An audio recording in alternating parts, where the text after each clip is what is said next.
The question is find the domain and range of real valued function f defined by fx is equal to square root of x minus 1. So let's see how we are going to solve the given problem. तो चलिए शुरू करते हैं।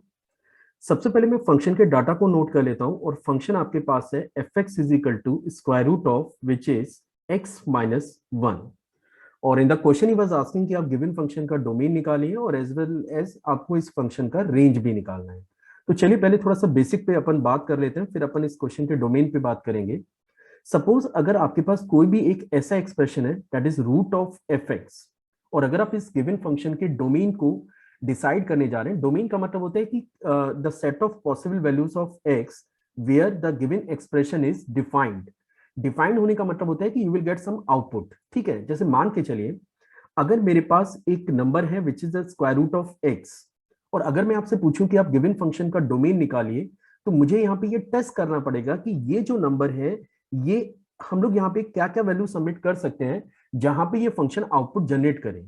अब जैसा कि आप जानते हैं कि स्क्वायर रूट के अंदर अगर मैं नेगेटिव क्वांटिटी जनरेट सबमिट करूं, तो फिर आप कोई आउटपुट, आपको रियल आउटपुट नहीं मिलेगा, और हमें यहाँ पे आउटपुट जो है वो रियल चाहिए।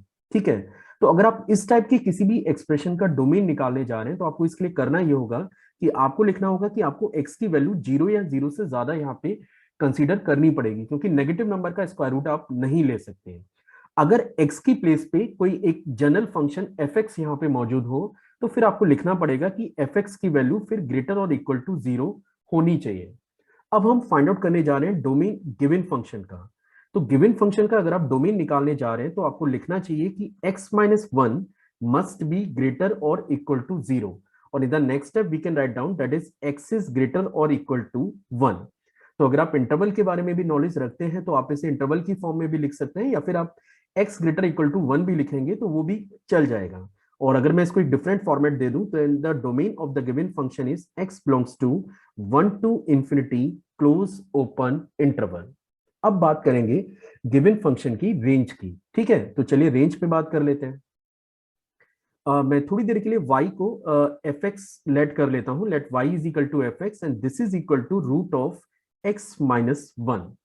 और जैसा कि क्वेश्चन में पूछा गया है कि आप गिवन फंक्शन का रेंज निकालिए, रेंज निकालने का मतलब ये होता है कि अब मुझे ये पता करना है कि ये फंक्शन क्या क्या आउटपुट जनरेट कर सकता है। मतलब जब आप x की वैल्यू इसमें 1 या 1 से ज्यादा डालेंगे, तो वी हैव टू चेक कि what is the value of y there, y क्या क्या पॉसिबल वैल्यू रख सकता है। और किसी भी फंक्शन का रेंज निकालने का जो प्रोसेस है, प्रोसेस ये है कि जब भी आप किसी फंक्शन का रेंज निकाल रहे हैं, तो सबसे पहले आपको x को इन टर्म्स ऑफ y लेके आना होता है। उसके लिए हम लोग थोड़ा सा मैनिपुलेशन करेंगे, और उसके बाद फिर y को एज ए इंडिपेंडेंट वेरिएबल मान के हम लोग गिवन फंक्शन का डोमेन निकालेंगे, और ये जो डोमेन होगा यही गिवन फंक्शन का रेंज भी होगा। मैं अभी करके दिखाता हूं, आप एक बार चेक करिए। मैंने आपसे कहा था कि अगर मैं गिवन फंक्शन का रेंज फाइंड आउट करने जा रहा हूं और फंक्शन मेरे पास है y is equal to root of x minus 1, the step first is कि फर्स्ट ऑफ ऑल हमें x को in terms of y convert करना है। अगर मैं ऐसा करता हूं तो मुझे इसके लिए इसका स्क्वायरिंग करना पड़ेगा।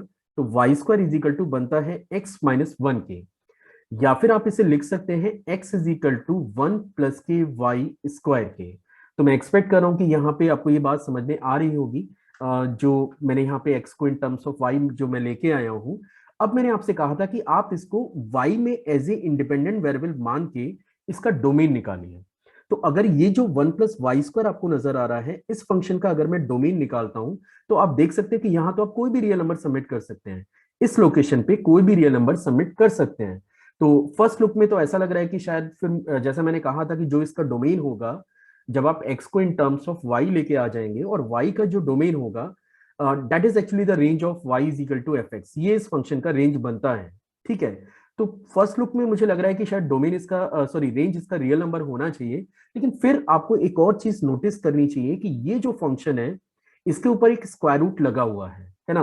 और जब भी हम किसी नंबर का स्क्वायर रूट लेते हैं, जैसा कि मैंने पहले भी बताया था, वो क्वांटिटी कभी भी नेगेटिव नहीं होती है। तो इसमें से जितने भी नेगेटिव डाटाज हैं वो सब मुझे हटाने पड़ेंगे। यानी कि अगर मैं गिवन फंक्शन की रेंज को क्लेम करूं, तो range of the given function is 0 to infinity close open interval.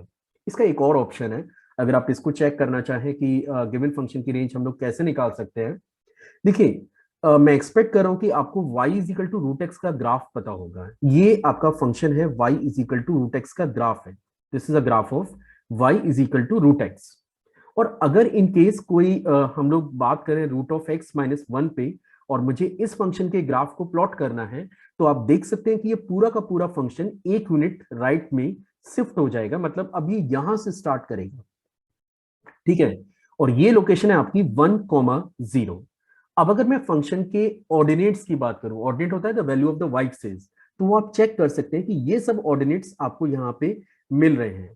और आपसे पूछा जा रहा था कि गिवन फंक्शन की आप रेंज बताइए, तो आप देख सकते हैं कि जो लीस्ट वैल्यू है वो आपकी 0 है, और अप टू ये जा रहा है इन्फानेट तक, ये अप टू जा रहा है इन्फानेट तक। यानी कि अगर मैं गिवन फंक्शन की रेंज को क्लेम करूं, तो वाइल यूजिंग द ग्राफ आप अगेन क्लेम कर सकते हैं कि गिवन फंक्शन की जो रेंज होगी वो होगी 0 to infinity close open interval.